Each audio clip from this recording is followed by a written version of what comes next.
this whole Carlos Correa thing. This has been a flip-flop. Since the Giants decided to back out of the contract, $350 million contract, a lot of people were questioning the Giants on why they would do something like that. The league, the fans, the Giant fans were throwing ownership and the GM under the bus. The Giants decide to not give him the contract, and then all of a sudden the Mets swoop right in within 14 hours. They said they were going to sign him, but they gave him an offer worth 12 years, $315 million, and now you're hearing that the Mets are backing out of this deal. And I don't know what the injury that he has that scares the New York Mets or scared the San Francisco Giants. It seems like it was significant. We've heard the foot when he was 19 years old. We've heard the knees, the shoulder. I think it's the hip. When a baseball player is told by a doctor that your hip is going, or you have a partial tear in your hip, which means you need labrum surgery. I've had a labrum surgery. You're never the same. As a baseball player where you use most of your hip, ask Alex Rodriguez. When he had hip surgery, he still played in the league and he still had decent years with the Yankees,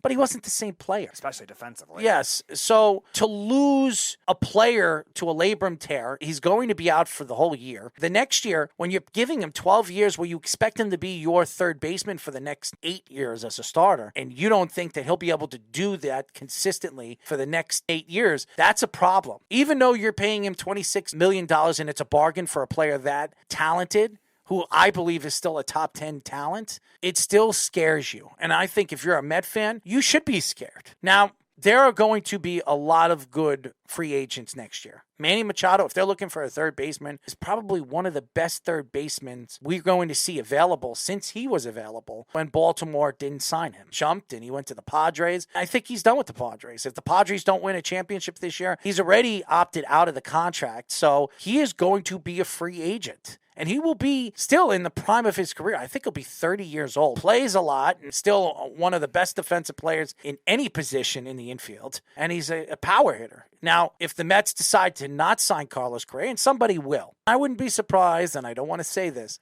it's the Yankees. I don't think they'll give him a 10-year deal. I could see the Yankees giving him a 6-year deal worth about $200 million, and I think he'd take it. But I don't believe the Mets are going to give him that $315 million contract because of this injury. Now, if you see the position that the Mets are in now, they lose out on Carlos Correa. This offseason was a complete bust. Now, everybody says they got the Japanese pitcher. He was cheap, $75 million. We don't know what he is or what he will be after his first year. Usually, it takes a while for people to figure out a Japanese pitcher. Ohtani is still a pretty good Japanese pitcher. I know everybody keeps talking about his pitching ability. Ohtani had a pretty good pitching year, probably one of his best. He's still not one of the elite pitchers. Does give you power, and that's why he's going to make $500 million when he becomes available. Met fans, I don't know who and what you're going to trade for this guy and what the Angels are going to want from you. And if I was Beatty, if Correa isn't the guy and he doesn't go to the Mets, if I was Beatty, I would be very upset that the Mets were trying to take away his position and move him to left field and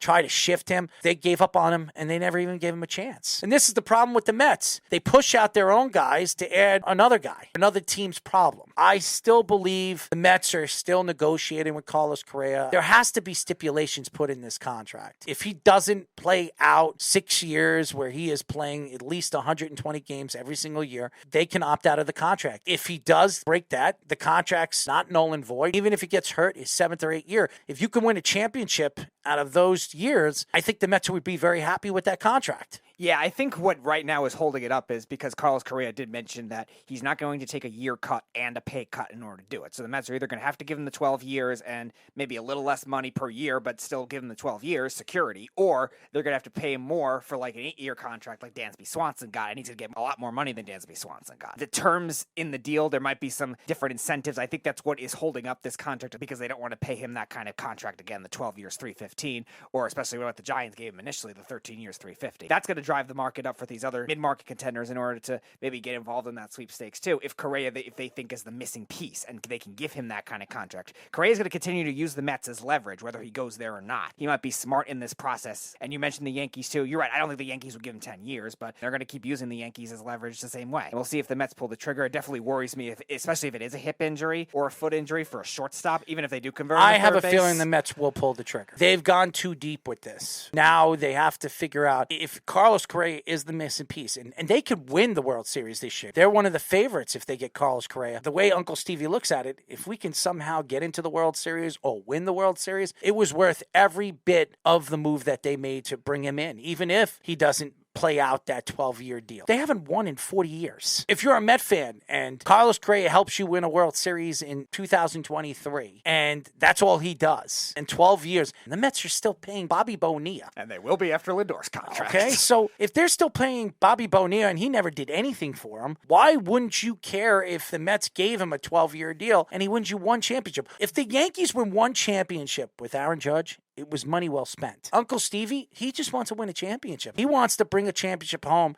to the Met fans who haven't seen one, Speedy, your whole life. You've never seen one. Nope. Met fans want to see that championship and obviously have the opportunity to go to a parade and celebrate. I think Uncle Stevie will do anything to get a championship home to the Mets. So if Carlos Correa is the missing piece, make the move. Now the Yankees. I have been saying this for the last past year. And after giving Aaron Judge a 9-year, $360 million contract, and then giving Carlos Rodon a contract, it wasn't a big contract for a left-handed power pitcher, but it adds to their cap. And they have to decide what they're doing with Gleyber Torres. They don't have control of Gleyber Torres after this year. He's arbitrated one more year, and then he's a free agent. And he is going to be asking for a lot of money. He is a second baseman who is going to give you 25, 30 home runs, 80 to 100 RBIs. He's not a great defensive player, but for a second baseman, you don't need to be. He's not a shortstop. He's a second baseman. And the Yankees could get a significant piece back for Gleyber Torres. They could definitely get a good outfielder. And if they believe in Pereza, who some people believe is their future shortstop, and they're going to move Volpe to their second base position with his pop and his power, if they believe that, then they have an opportunity to trade him. He was horrible defensively in the playoffs, as you remember in the Astros series. I think Gleyber is a good playoff player, but he is expendable. And for the Yankees, if he's expendable, they can move him. I could see that happening. I don't know if they're going to get Brian Reynolds for him. There are rumors going out that he could be heading to the Braves. I've also heard Seattle, too. Seattle, too. Could you imagine Seattle get him? Yeah. That would be horrible. 2 players that the Yankees could have got, they all go to Seattle. I still think this year Seattle is going to not be a playoff team. They had a good run last year. They're going to have another good run this year. And they do have a good bullpen, but is that bullpen going to hold up this year? And that rotation, they have 2 good young pitchers, but the rest of that rotation is eh. And they have a roster with pretty good young hitters. And Rodriguez, who's a sensational player. But are they going to be able to put the numbers up this year like they did last year? I don't believe it. I think they were a wild card team last year, and I think if they have any chance, they're maybe a wild card this year. I don't think they are. I think they're going to be a little bit better seasons with Tampa. The Blue Jays will play good this year. I think Chicago, even with losing Jose Abreu, they have a pretty good young first baseman that's coming from their farm system, and he went to the Astros, so watch out for them again. The Orioles could be too. The Orioles, they have a good farm system, but I expect the Yankees and the Astros to be the top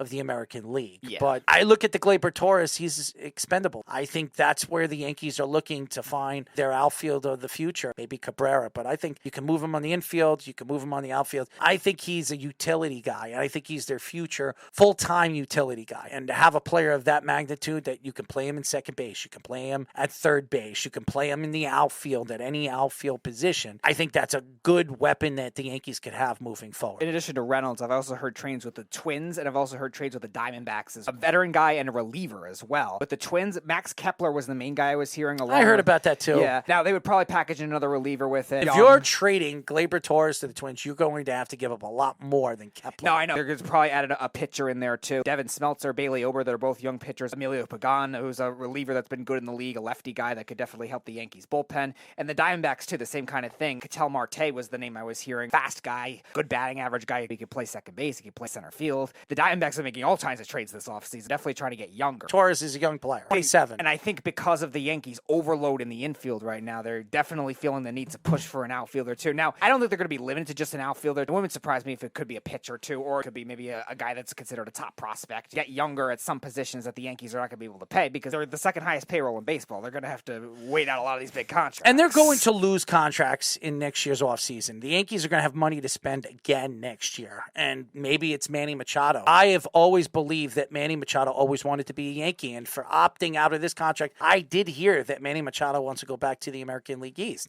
Maybe it's Boston. They have their third baseman of the future, unless they decide they don't sign him. They better sign him. They better, because they haven't signed anybody else, as Bogarts goes over there to San Diego. There is a shortstop over there in San Diego that could be available too for the Yankees. And maybe trading Gleyber Torres over there to San Diego and bringing in Mr. Steroid Abuser. That could happen too. I don't believe the Yankees are done. They're trying to find a left fielder, but if they believe that Cabrera could be, they're looking to make a splash, why not do that? And they bring in a guy that is under control, has a pretty good contract, and could be your future second baseman. Or maybe shortstop, and then you move Pereza or Volpe to second base, and then you could trade one of those guys for an outfield. Well, yeah, he's a superstar if he stays on the field. It just does he stay on the field? It's going to be interesting with the Yankees and the Mets and Carlos Correa, but a lot of baseball still not set in stone for here in New York.